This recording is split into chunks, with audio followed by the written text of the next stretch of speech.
한 할아버지께서 몇 주 전에 이제 할머니가 세상을 떠나신 다음에 이렇게 고백하시는 거예요. 할머니 먼저 떠나고 나서 너무 외로워. 잠도 안 오고 먹을 것도 못 먹겠고 차라리 죽는 게 낫겠어. 그럼 할머니를 빨리 볼 수 있지 않겠어? 이렇게 얘기를 하니까 그 얘기 듣고 있던 사람이 이렇게 물어보는 거예요. 할아버지, 만약에 할아버지가 먼저 세상을 떠나시고 혼자 남아있는 할머니를 바라보신다면 할아버지는 할머니가 어떻게 사시길 바라시겠어요?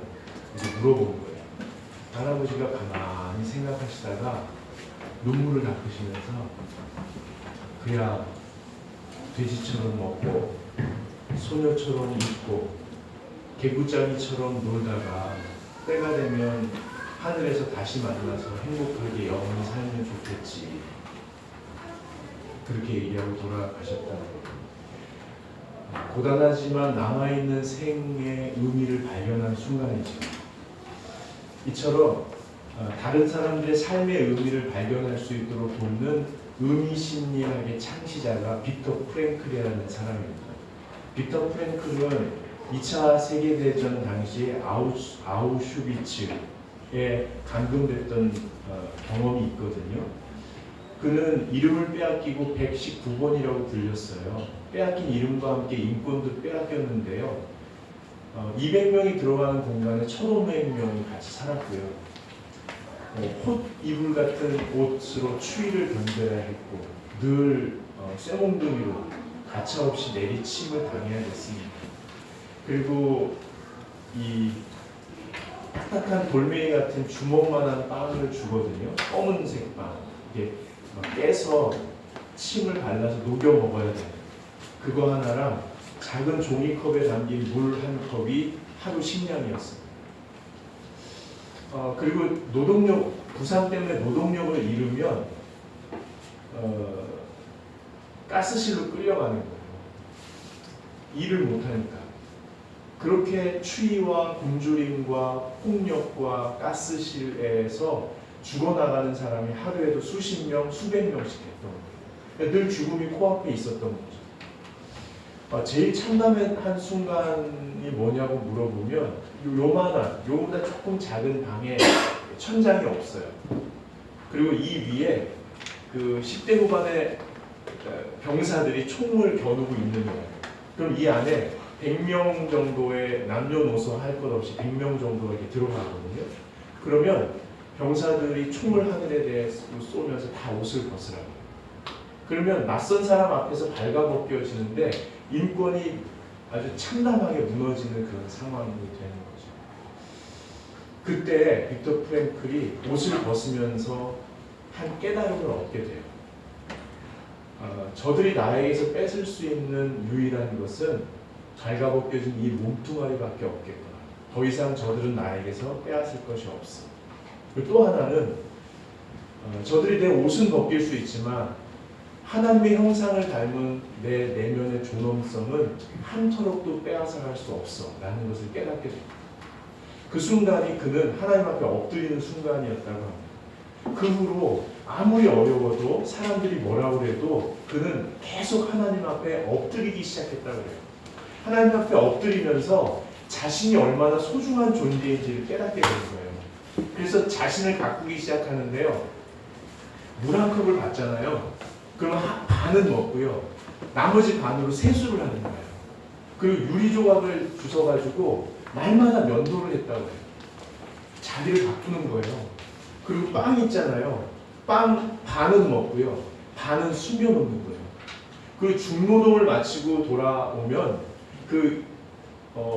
200명이 수용되는 그 방에 1,500명이 있는데 그 중에서 앓는 사람이 많은 거 너무 힘드니까. 근데 기도하면서 제일 아픈 사람을 찾아요. 그리고 그 숨겨놨던 그 빵을 침으로 녹여서 옹물옹물해서 그 사람 입에다 이렇게 넣어주는 것을 매일 했다. 여러분, 그가 끝까지 살아남습니다. 얼마나 많이 맞았겠어요? 왜 맞았겠어요? 중노동을 하면서 다치면 다친 게 티가 나면 안 되니까 가스실로 끌려가니까 사람들이 안 아픈 척하고 일을 하다가 갑자기 뼈가 꺾이거나 그렇게 해서 무너지면은 끌려가는 건데 그걸 아니까 가서 도와주다가 맞고 그렇게 참담하게 덜 먹고 맞고 그랬는데 끝까지 살아남았습니다. 여러분 하나님 앞에 엎드리면 좋겠어요. 하나님 앞에 엎드려서 내가 얼마나 소중한 존재인지를 날마다 깨달아 알 수 있으면 좋겠어요. 그래서 부족하지만 우리를 통해서 삶의 의미를 잃어버리고 고단한 인생을 살아가는 어떤 사람, 어떤 공동체가 삶의 의미를 발견할 수 있게 되면 좋겠어요. 요즘 사실 너무 힘들거든요. 얼마나 힘들면 사람들이 신이 없다고 그래요. 하나님이 어딨냐고 보여달라고 그래요. 그 인공지능하고 인간하고 합쳐지면 신적인 존재가 될 거라고 하나님 없다고 그래요. 목사는 급이 낮아가지고 성직자로서 자격이 없다고 그래요. 할 말이 없어요. 교회가 지역에 도움이 되는 게 뭐냐고 그래요. 여러분 혹시 딱히 대답할 말 있으세요? 너희 그리스도인들 예수 믿는다고 하는데 예수 믿고 영혼이 달라진 게 뭐냐고. 생각하고 느끼는 태도 중에 달라진 게 뭐냐고. 구체적으로 생활 속에서 예수가 도와주는 게 뭐냐고 물어보는데 딱히 할 말이 없는 거예요. 이런 얘기를 자꾸 듣잖아요. 그러면 처음엔 이해가 안 되지만 가만히 들어보면 그 사람들도 정말 하나님 믿고 잘 살고 싶은데 그게 안 되니까 너무 속상한 거예요. 기독교가 제 역할을 못 해주니까 너무 속상해서 그렇게 얘기하는 것 같아요. 근데 문제는 그런 얘기를 자꾸 듣다 보면 우리도 그런 생각할 때가 있어요. 내가 예수 믿었는데 달라진 게 뭐지? 내가 이런 상황 속에서 예수님 때문에 좀 나아지는 게 뭐지? 그러다 하나님 없는 거 아니야? 그렇게 되면 거기까지 미치면 삶이 무력해지는 거예요. 마음이 무너지는 거예요. 그래서 힘이 없는 거예요. 내가 지금 여기서 뭐 하고 있는 거지? 점점 힘이 빠지는 거예요. 좀 살만나게 의욕적으로 매 순간 살아보고 싶은데 그게 잘 안 되니까 속상한 거예요. 여러분 이 상황 속에서 우리가 엎드리면 좋겠어요. 엎드려야 내 삶의 의미도 찾고 엎드려야 가족의 삶의 의미도 찾아줄 수 있고 주변 사람들에게 도움을 줄 수 있는 삶을 살 수 있을 것 같아요. 근데 이게 쉽지는 않는 것 같아요. 3000년 전이죠. 제가 3000년 전 이렇게 내다보는 게 아니고 성경에 똑같은 상황이 있는 거예요. 여러분 지난주에도 말씀드렸지만 이스라엘 백성을 이집트 노예 생활에서 하나님이 끄집어내잖아요. 그리고 40년 광야 동안 노예의 근성을 이렇게 덜어내고 자율적인 존재로 살 수 있도록 하나님 앞에 그 율법 앞에 하나님 앞에 예배하며 자유롭게 살 수 있는 그 성숙한 시민의식을 길러주신 거예요. 그리고 안전하고 풍요로운 가나안 땅에 정착해서 살 수 있도록 하셨거든요. 근데 어느 날 블레셋이 이사를 온 거예요. 근데 블레셋이 이사 와가지고 뭐라고 하냐면 야 우리는 신이 있는데 내가 섬기는 신이 있는데 이 신상을 봐라. 이렇게 크다. 그리고 작게 만들어서 집에도 다 놓는 거예요. 제사의식을 하는데 너무 문란하게 하니까 쾌락적으로 신이 지금 나를 이렇게 기쁘게 한다라고 자꾸 얘기하는 거예요. 신 중심으로 나가서 약탈을 하는데 다 뺏어오는 거예요. 착한 사람들 거 다 뺏어오는 거예요. 그러면서 얘기하는 게 뭐냐면 우리 신은 위대해서 우리에게 힘을 줘서 우리가 모든 것을 갖게 하는데 너희 신은 어딨냐 그러면 하나님은요 신상을 만들지 말라고 그랬어요. 온 우주 만물에 내가 너희와 함께 할 거니까 작은 거 만들어서 섬기고 그런 우상 숭배하지 마라. 내가 너와 지금 함께 있으니까 걱정하지 마라. 이렇게 얘기하셨거든요. 너희 신 어딨냐? 그러면서 이스라엘 백성들 거 자꾸 뺏어가는 거예요. 야 너희 신도 없는 것 같고 뺐는데 뺏기고 너희 좀 약간 고리타분하고 뭐 지킨다고 율법 얘기하고 그러는데 니네 참 지루하게 산다. 너희 신 아닌 것 같다. 자꾸 이렇게 얘기하는 거예요. 그러니까 이스라엘 백성들이 진짜 그런가 이렇게 생각할 때쯤에 본격적으로 전쟁이 시작됐어. 야 너희 이제 완전히 죽여버릴 거야. 너희 완전히 없애버릴 거야. 그리고 내 밑으로 완전히 종속되게 종살이하게 할 거야. 생명이나 보존하면 다행인 줄 알아. 이렇게 얘기하고 전쟁이 벌어졌는데요. 블레셋 군대가 쓰고 이스라엘 군대가 쓴 거예요. 근데 이때가 블레셋은 철기 문명을 받아들여가지고요. 모든 군인들이 철 무기로 무장을 한 거예요. 근데 이스라엘 백성들은 놋, 청동기, 아직 그걸로 농기구를 만들어서 쓰고 있었거든요. 그러니까 전쟁을 해본 적이 없으니까 농사 짓다가 모인 농민들이 군대가 된 거예요. 이런 상황에서 이제 싸움을 도두는 자가 나오거든요. 고대 전쟁은 싸움을 도두는 자가 나와가지고 상대가 믿는 신을 저주해요. 그리고 왕을 저주해요. 그리고 백성을 저주하는 거예요. 그러면 이쪽 상대가 나와서 상대의 신과 왕과 시민, 그 백성들을 저주하는 거예요. 그럼 서로 막 저주를 하는 거예요. 황산벌 영화 혹시 보셨어요? 거기서 이러면서 저주를 하잖아요. 그러면은 사람의 멘탈이 흔들릴 정도로 저주를 하다가 이 두 장수가 싸움이 붙으면 그때 전쟁이 시작되는 거거든요. 근데 이쪽에서 나오는 사람이 누구냐면 골리앗인 거예요. 3m에 비늘 갑옷이 60kg에 철로 만든 창끝만 7kg예요. 고래고래 소리를 지르면서 무려 40일 동안 저주를 하는 거예요. 이스라엘 백성들이요, 농기구를 들고 나갈 수가 없는 거예요. 너무 무서운 거예요. 이제 우리 다 죽는구나. 한 사람도 나오지 못하는 거예요. 위기에 빠졌어요. 야, 우리 하나님 없는 거 아니야? 우리 왜 이렇게 지금 뭐 하는 거야? 전부 다 그렇게 하고 있었어요. 이대로 죽겠구나. 근데 그때 여러분 꼭 기억하실 게 있어요. 하나님의 백성들이 위기에 빠지잖아요. 하나님의 공동체가 위기에 빠지면 하나님께서 꼭 구원해내십니다. 반드시 구출해내십니다. 이게 정말 죽겠구나 할 때 하나님이 꼭 개입하셔서 건져내시는 분이 하나님이십니다. 근데 문제는 하나님이 직접 하시는 게 아니고 사람을 통해서 일하시는 거예요. 근데 그 사람은 갑자기 나타나는 게 아니고 어디선가부터 준비되어 있는 사람이에요. 무슨 말이냐면 상황이 어려워도 하나님은 잊고 있다가 개입하시는 게 아니고 이 상황을 대비해서 미리 준비하시는 분이에요. 너무너무 우리에게 관심이 있으신 분이에요. 기독교는 상황의 종교가 아닙니다. 상황이 어렵다고 끝나는 종교가 아니고요. 이 상황을 아시는 주님께서 미리부터 계획하시고 돌보시는 그 하나님의 손길이 개입해 들어오기 때문에 소망의 종교입니다. 여러분, 오늘 누가 하나님께 선택받은 사람일까요? 크고 작은 전투에서 승리를 하고 사람들 앞에 보기 좋았던 사울 왕이 아니었습니다. 이스라엘 백성들에게 철기로 만든 무기가 딱 2개 있었거든요. 사울 왕이 하나 썼고요. 사울 왕의 아들 요나단이 들고 다녔어요. 요나단이 장군이었거든요. 갑옷과 장군 칼이 있었어요. 근데 요나단을 쓰시지도 않았어요.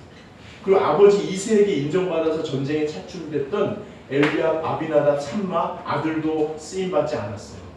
누가 쓰임받았냐면 아버지 심부름 온 17살짜리 청소년 다윗이 쓰임받았어요. 여러분, 오늘 다윗을 한번 보세요. 다윗이 그 전쟁터에 나가는데요. 여러분, 여기서 꼭 기억하실 게 있어요. 하나님이 한 사람과 한 공동체가 시위에 빠졌을 때 그 사람의 삶의 의미를 되새겨주고 일어날 수 있도록 소망을 주는 그 하나님이 쓰시는 사람은 남들에게 보이거나 내가 자부할 만한 힘이 있거나 배움이 많거나 재력이 있거나 능력이 있는 사람이 아니었다는 거예요.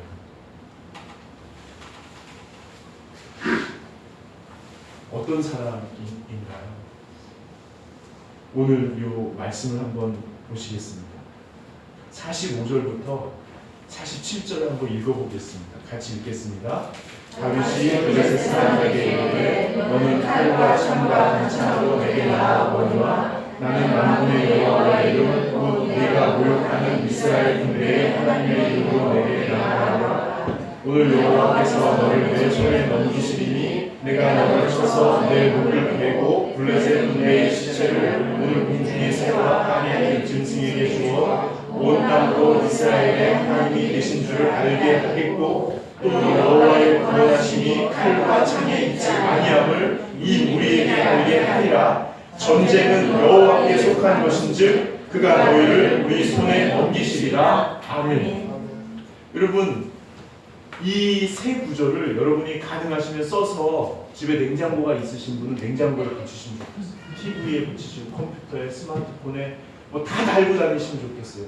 이 믿음으로 전쟁은 우리에게 속한 것이 아니고 여호와께 속한 것이고 오늘 여호와께서 일하심으로 내가 아니라 여호와께서 일하심으로 온 인류가 여호와가 살아계신 분임을 오늘 입증하실 것이다 라는 믿음이 필요합니다.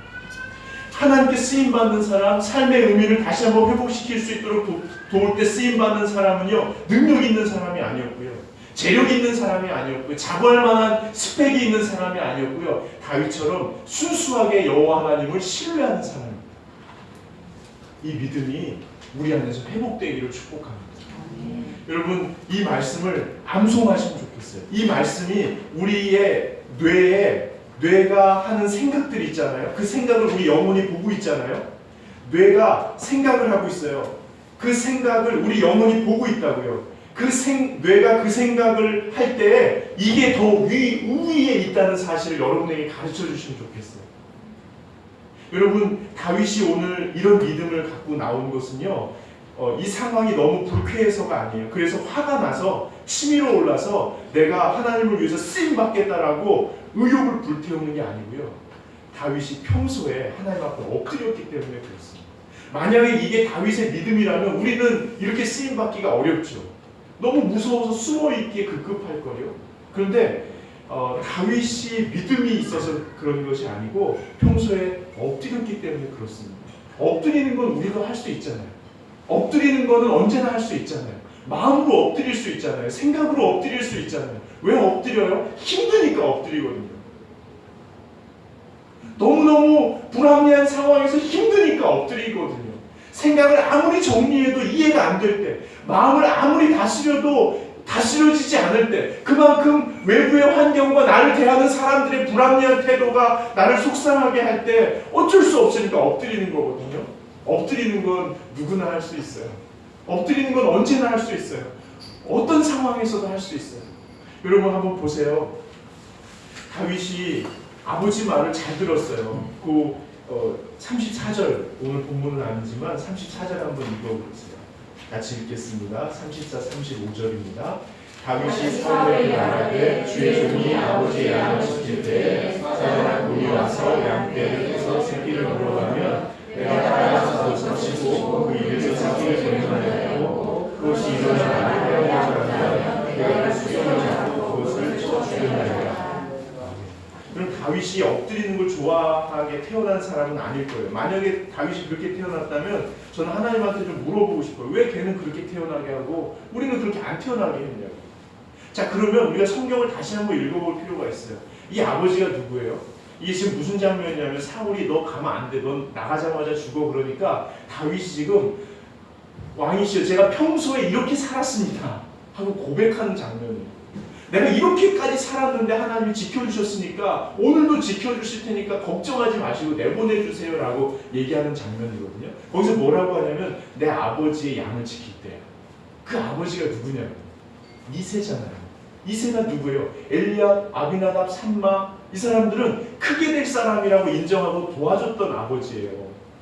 사울이 초대 왕이 사울이 됐는데 전쟁에도 나가고 키도 크고 근육도 있고 싸움도 잘하니까 이 시대에 교육에 관심 있는 아버지면 얘를 왕으로 키워야겠다, 저런 모델로 키워야겠다라고 생각했을 거예요. 그래서 고른 게 엘리압, 아비나답, 삼마를 그렇게 과외도 시키고 학원도 보내고 옷도 잘 살펴가지고 왕이 될 감이라고 생각하고 막 갖춰놓은 거예요. 그리고 다윗은요, 너는 큰일 할 제목이 아니니까 누구나 할 수 있는 양이나 돌봐라 이렇게 하는 거예요. 너 가서 양 돌봐라. 근데 다윗이 어떻게 했다고요? 예 아버지 제가 가서 돌볼게요 라고 얘기한 거예요. 여러분, 다윗이 아버지한테 왜 형들은 저렇게 입히고 왜 형들은 학원 보내주면서 나는 이거 하냐고 이렇게 했는지 안 했는지 모르겠어요. 저 같으면 했죠. 모르겠어요. 그렇죠. 근데 했는지 안 했는지는 모르겠어요. 그렇지만 생각해 보세요. 그런 생각이 들 수는 있겠죠. 다윗이요. 근데 다윗이 그런 생각이 들 때마다 하나님께 엎드렸던 거예요. 하나님 앞에서 해결받았던 거예요. 하나님 앞에서 해결받지 않은 채 이렇게 열심히 아버지가 맡긴 일을 할 수가 없습니다. 처음에 그랬겠죠. 하나님, 아버지가 나를 왜 하찮게 여겨요? 제가 하찮은 사람 맞아요? 남들이 다 할 수 있는 허드렛 일 하다 갈 사람 맞는 거예요? 이렇게 물어봤겠죠. 계속 물어봤을 거예요. 너무 속상하니까요. 하나님 뭐라고 하셨을까요? 하나님이 다윗에게 뭐라고 하셨을까요? 내가 너 사랑한다. 내가 너 정말 좋아한다. 너 하찮은 사람 아니야. 너 정말 존귀한 사람이야. 다른 사람들에 의해서 규정될 만큼 하찮은 존재 아니야. 내가 너 정말 사랑한다. 그래요? 그랬군요. 이게 해결이 됐을 겁니다. 여러분,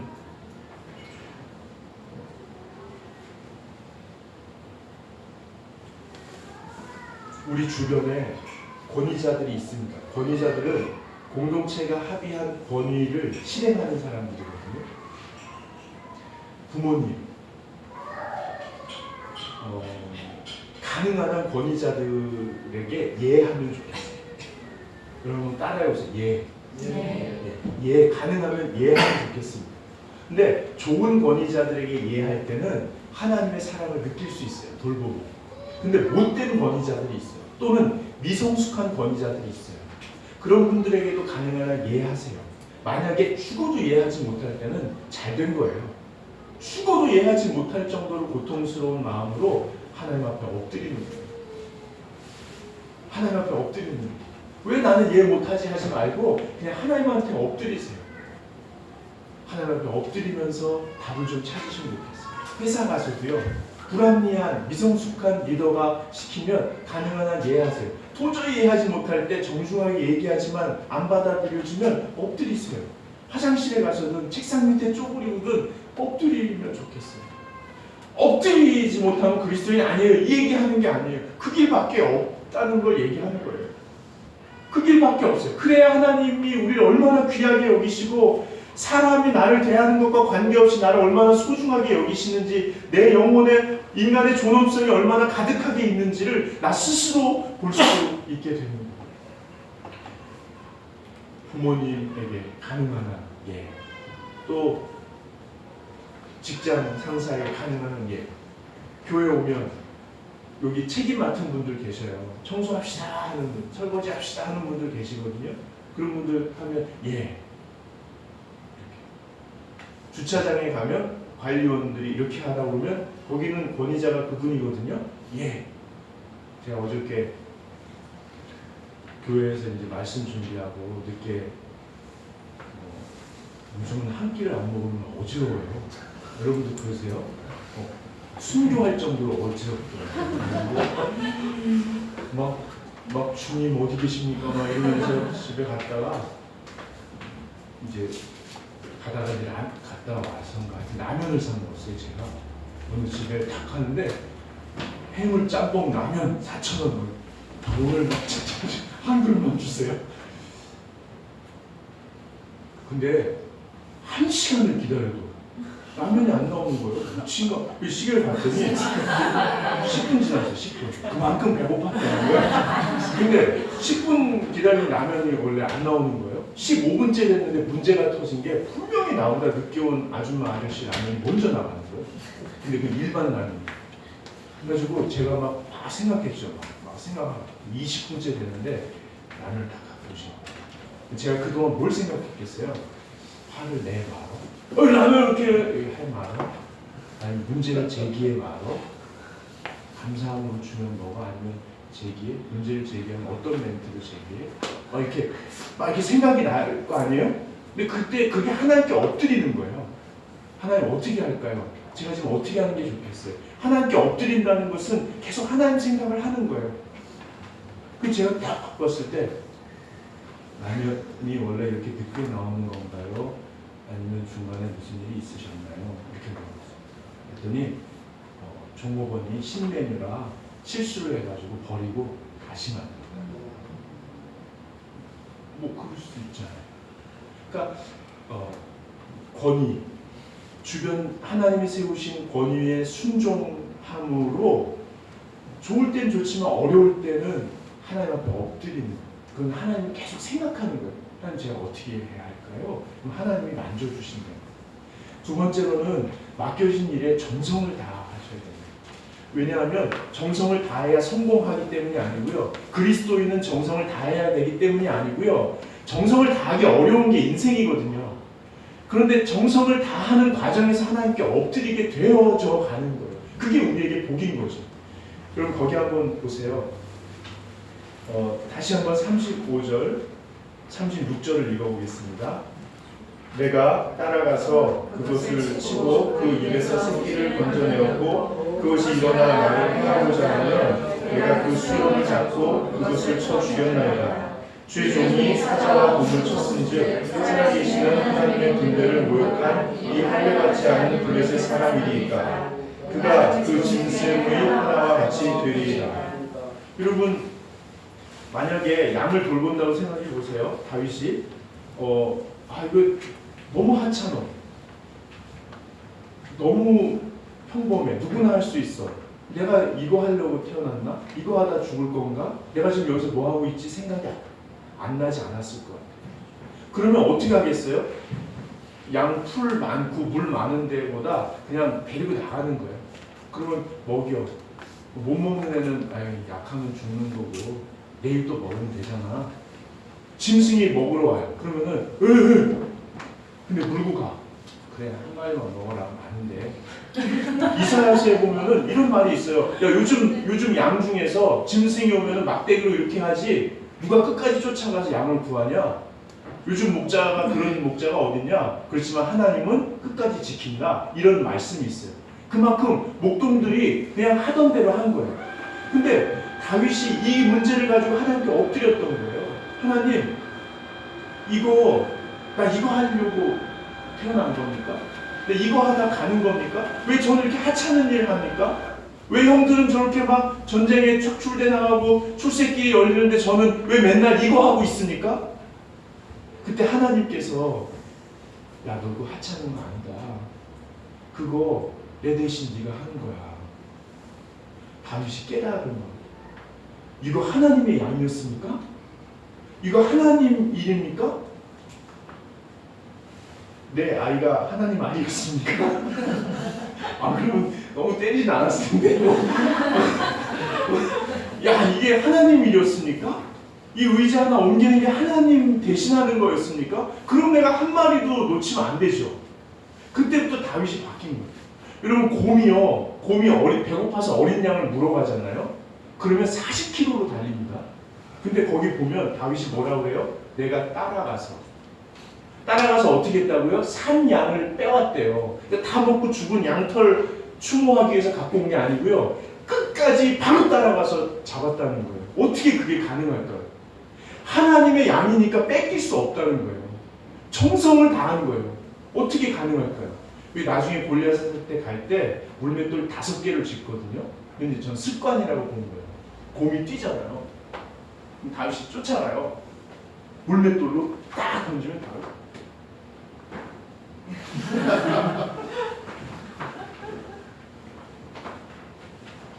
요때 따라 붙는 거예요. 5개는 있어야 따라 붙었나 봐요. 따라 붙어가지고 딱 잡죠. 잡는데 왜 못해요? 근데 입에서 뺐다는 거예요. 짐승이 물었는데 그걸 놔주나요? 죽어도 안 놔주는데? 어떻게 했겠어요? 턱뼈를 부숴버린 거죠. 얘 살리려면 턱뼈를 부숴야 그 곰이 자존심이 상해 하고 일어나면 수염을 잡고 쳐서 죽여버렸대요. 얘 데리고 가야 되니까. 하나님이 시키셨다고 믿고 내 것에 최선을 다할 때 물매의 실력과 주먹의 세기를 강하게 하는 실력과 이런 것들을 익힐 수밖에 없었던 거예요. 여러분, 우리가 하고 있는 일은 하찮은 일이 아니고요. 하나님을 대신해서 하고 있는 일. 제가 참 안타까운 게 구조적으로 이 서구 중심의 선진국 사회에서 경제 발전을 이루어 놓으니까 아무래도 위에 있는 그룹들이 부와 권력을 아무래도 장악할 수밖에 없어요. 그 인류 발전의 한 가지 방법이니까 그렇게 해온 거예요. 우리나라도 기득권자들이 그 위에서 잡고 있어요. 뭐 어쩔 수 없어요. 하나님이 그들을 사용하신 게 맞아요. 우리 선배들을 사용하신 게 맞아요. 그런데 지금 청년들이 자기의 꿈을 꿈고 열심히 공부해가지고 준비해서 취직을 하려고 하는데 할 수가 없는 거예요. 게을러서 그런 게 아니에요. 실력이 없어서 그런 게 아니에요. 구멍이 다 막혀버린 거예요. 이게 현실이에요. 저 인정해요. 근데 뭐가 안타까우냐면 이 아이들이 정말 하고 싶은 게 있고 정말 꿈을 꾸고 자기가 일하고 싶어서 공부하고 여기까지 왔는데 정말 그걸 할 수가 없는 상황에서 그 날을 기다리며 아르바이트를 하는 거예요. 할 수 있죠. 할 수 있어요. 안타깝지만 할 수 있어요. 근데 생각, 그 내면의 존엄성을 붙들고 좀 그 생각을 씨름했으면 좋겠어요. 내가 정말 좋은 일을 하기 위해서 하찮은 일을 하느라고 시간을 그냥 보내고 있어요. 이렇게 생각하지 않았으면 좋겠어요. 여러분 인생을 살다 보면 아시겠지만 하고 싶은 일이 있고 해야 하는 일이 있고 할 수밖에 없는 일이 있고 죽어도 하기 싫은데 해야 하는 일이 있어요. 근데 이 네 가지를 평면으로 봤으면 좋겠어요. 다 모든 일은 거룩하고 모든 일은 하나님이 나한테 맡겨주신 거예요. 내가 하나님 대신 하고 있는 거죠.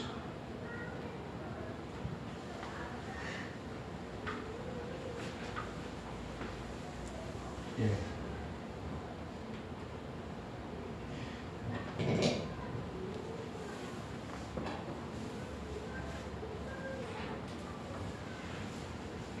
너무 하찮게 보일 때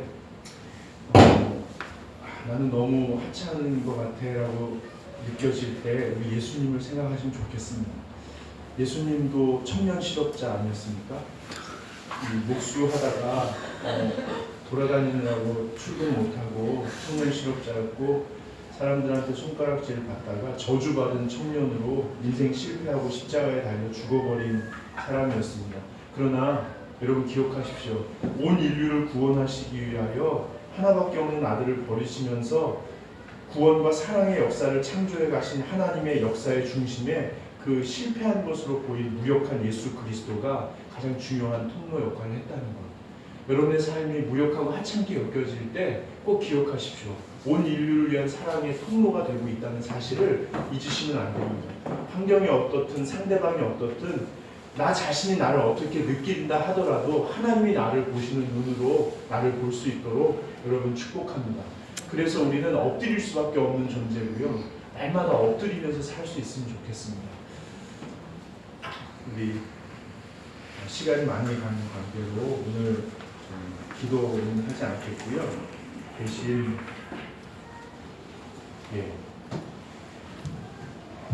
마치도록 하겠습니다.